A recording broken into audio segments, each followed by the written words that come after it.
شوفوا كلمة من غطاها، مع اني انا وعدي حالي اني ما اعصب.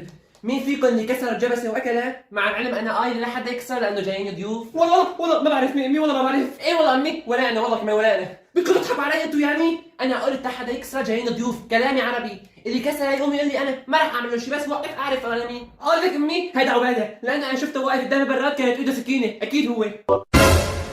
كذابة امي كذابة والله انا ما كسرت شيء، هي اكيد هي كسرتها، لانه شفتها على المجد واقفة تغسل ايديها وتشرب مي، ما في غيرها معناتها كسرتها وشربت مي. بدنا نقضيها هيك نحن؟ اسمعوا نكت، نت بالبيت ما بقى فيه، تليفوناتكم رح تتصادر، النوم رح يصير الساعة 9 وما في ززة على الشارع ولا واحد بياكلكم اذا بتجنوا، لحتى تفهموا ثاني مرة لما اقول لكم نت بده ايدكم على شغلين معناتها تدوها، يا حيوانات اللي ما شفتوا جنس الترباية. يو حبايب، اغلبية الناس عندها مشكلة بالتليفون انه بجمد كثير، اليوم جبت لكم برنامج لحتى يحل لكم هي المشكلة، التليفونات خلص ما عاد تجمد ابدا، على طلب المتابعين حملون اول تعليق مثبت مجانا، وكتبوا لي شو رايكم فيه وطلبوا مني برامج ثانيه حتى اجيب لكم اياها.